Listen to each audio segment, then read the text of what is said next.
नमस्ते, ही आकाशवाणी आहे।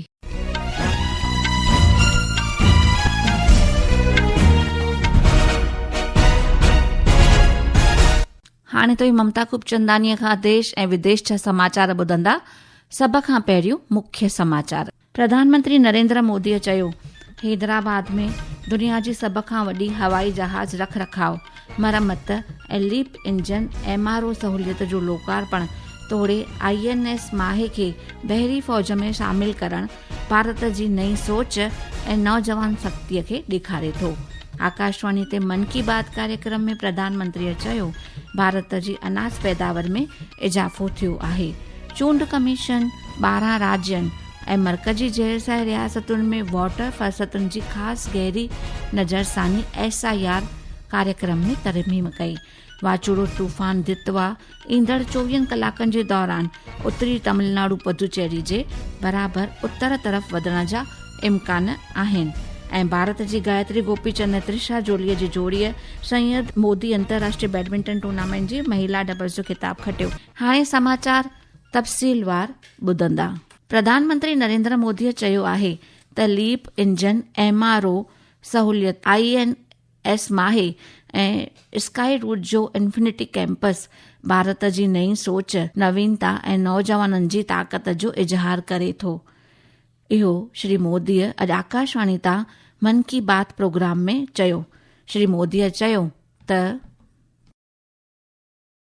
कुछ दिन पहले मैंने हैदराबाद में दुनिया की सबसे बड़ी लीप इंजन MRO फैसिलिटी का उद्घाटन किया है। एयरक्राफ्ट की मेंटेनेंस, रिपेयर एंड ओवरहॉल के सेक्टर में भारत ने ये बहुत बड़ा कदम उठाया है। पिछले हफ्ते मुंबई में एक कार्यक्रम के दौरान INS माहे को भारतीय नौसेना में शामिल किया गया। पिछले ही हफ्ते भारत के स्पेस इकोसिस्टम को स्काई रूट के इंफिनिटी कैंपस ने नई उड़ान दी है। ये भारत की नई सोच, इनोवेशन और यूथ पावर का प्रतिबिंब बना है। श्री मोदीअ चयो त भारत जे अनाज जी पैदावार में गुज़िरियल 10 सालनि में 10 करोड़ टन जो इजाफ़ो थियो आहे। प्रधानमंत्रीअ चयो त नवंबर जो महीनो मुल्क लाइ प्रेरणाउनि जो वसीलो आहे। अचो त ॿुधूं श्री मोदीअ चयो। 26 नवंबर को संविधान दिवस पर सेंट्रल हॉल में विशेष कार्यक्रम का आयोजन हुआ। वंदे मातरम के 150 वर्ष होने पर पूरे देश में होने वाले कार्यक्रमों की शानदार शुरुआत हुई। 25 नवंबर को अयोध्या में राम मंदिर पर धर्म ध्वजा का आरोहण हुआ। इसी दिन कुरुक्षेत्र के ज्योतिसर में पांचजन्य स्मारक का लोकार्पण हुआ। प्रधानमंत्रीअ चयो त राष्ट्रमंडल रांदुनि जी मेज़बानी करण भारत लाइ फ़ख़ुर जी ॻाल्हि आहे। हुन चयो त इहा देश जे ऐं उन्हनि जे माण्हुनि जी हासिलात आहे। अचो त श्री मोदीअ चयो त ॿुधूं। खेलों की दुनिया में भी भारत का परचम लहराया है। कुछ दिन पहले ही भारत को कॉमनवेल्थ खेलों की मेजबानी का भी ऐलान हुआ। ये उपलब्धियां देश की है, देशवासियों की है।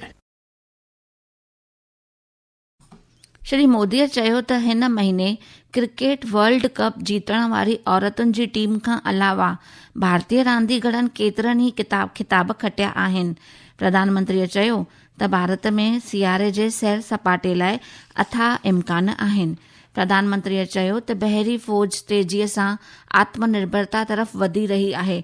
श्री मोदीअ अवाम खे वोकल फॉर लोकल जे मंत्र खे अपनाइण ते अर्ज़ु कयो। चोथें काशी संगमम जी चर्चा कंदे प्रधानमंत्रीअ चयो त हिन साल जे काशी तमिल संगमम जो मौजू तमामु घणो दिलचस्प आहे। तमिल सीखें, तमिल कराकलम। अचो त ॿुधूं श्री मोदीअ।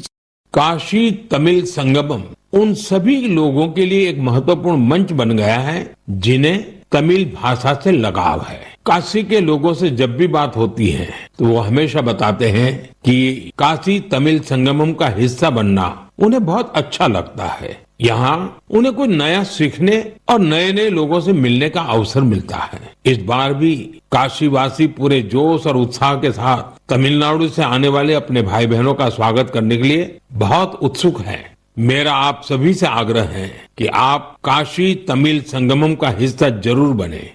प्रधानमंत्रीअ चयो त कुरुक्षेत्र जे ब्रह्म सरोवर में मुंतजिम अंतर्राष्ट्रीय गीता महोत्सव में शामिल थियण संदसि वास्ते पिणु तमामु ख़ासि रहियो। श्री मोदीअ चयो, ॾखण भारत में कुदरती खेतीअ जे ॾिस में थींदड़ कोशिशुनि सां हू तमामु घणो ख़ुशि थियो आहे। प्रधानमंत्रीअ भारतीय अवकाशी खोजना संगठन इसरो द्वारा मुंतजिम अनोखी ड्रोन चटाभेटीअ जो बि जिक्र कयो। प्रधानमंत्रीअ चयो, भारत माखीअ जी पैदावार में रिकॉर्ड कायम करे रहियो आहे। इलेक्शन कमीशन 12 रियासतुनि ऐं मर्कज़ी ज़ैर प्रदेशनि में वोटरनि जी फ़हरिस्त SIR जे ख़ासि गहरी नज़रसानी जे कार्यक्रम में सुधार कयो आहे।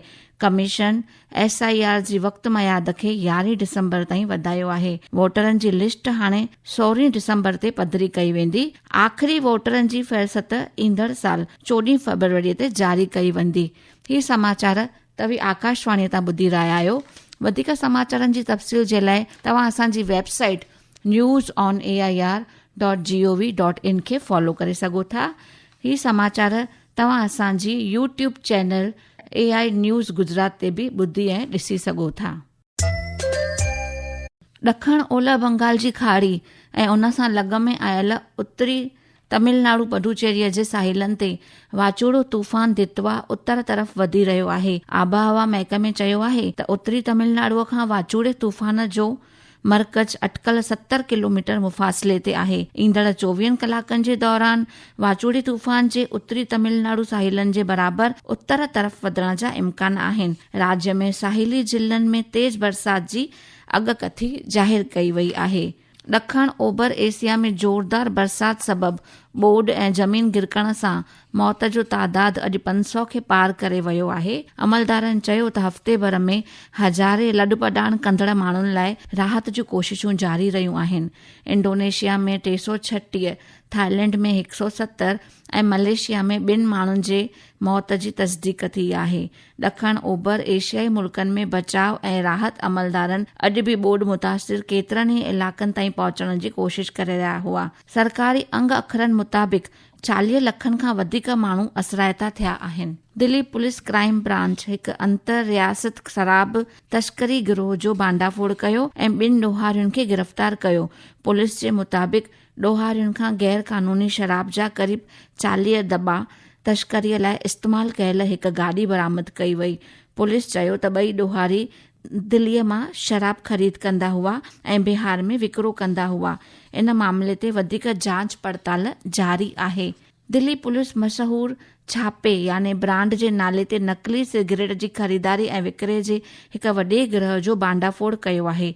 उत्तरी दिल्ली जे डेप्यूटी कमिश्नर ऑफ पुलिस राजा बंथिया अख़बार नवीसनि खे चयो त छापेमारीअ में तक़रीबन 3.5 लख सिगरेट ज़ब्त कया विया। भारत जी गायत्री गोपीचंद ऐं त्रिशा जोलीअ जी जोड़ीअ सैयद मोदी अंतर्राष्ट्रीय बैडमिंटन टूर्नामेंट जे महिला डबल्स जो ख़िताब पंहिंजे नाले कयो आहे। लखनऊ में अॼु खेॾियल फाइनल में भारतीय जोड़ीअ जापान जी जोड़ीअ खे शिकस्तो करे ख़िताब खटियो। मुख्य समाचार हिकु भेरो ॿीहर ॿुधंदासीं। प्रधानमंत्री नरेंद्र मोदीअ चयो, हैदराबाद में दुनिया जी सभ खां वॾी हवाई जहाज रख रखाव, मरम्मत ऐं लीप इंजन MRO सहूलियत जो लोकार्पण तोड़े INS माहे खे बहरी फ़ौज में शामिल करणु भारत जी नई सोच ऐं नौजवान शक्तीअ खे ॾेखारे थो। आकाशवाणी ते मन की बात कार्यक्रम में प्रधानमंत्रीअ चयो, भारत जी अनाज पैदावार में इजाफ़ो थियो आहे। चूंड कमीशन 12 राज्यनि ऐं मर्कज़ी ज़ैर रियासतुनि में वोटर फ़हरिस्तुनि जी ख़ासि गहरी नज़रसानी SIR कार्यक्रम में तरमीम कई। वाचूड़ो तूफ़ान दितवा ईंदड़ 24 कलाकनि जे दौरान उत्तरी तमिलनाडु पुडुचेरी जे बराबर उत्तर तरफ़ वधण जा इम्कान आहिनि ऐं भारत जी गायत्री गोपीचंद ऐं त्रिशा जोलीअ जी जोड़ीअ सैयद मोदी अंतर्राष्ट्रीय बैडमिंटन टूर्नामेंट जी महिला डबल्स जो ख़िताब खटियो। समाचार समाप्त थिया। इजाज़त ॾींदा। नमस्ते।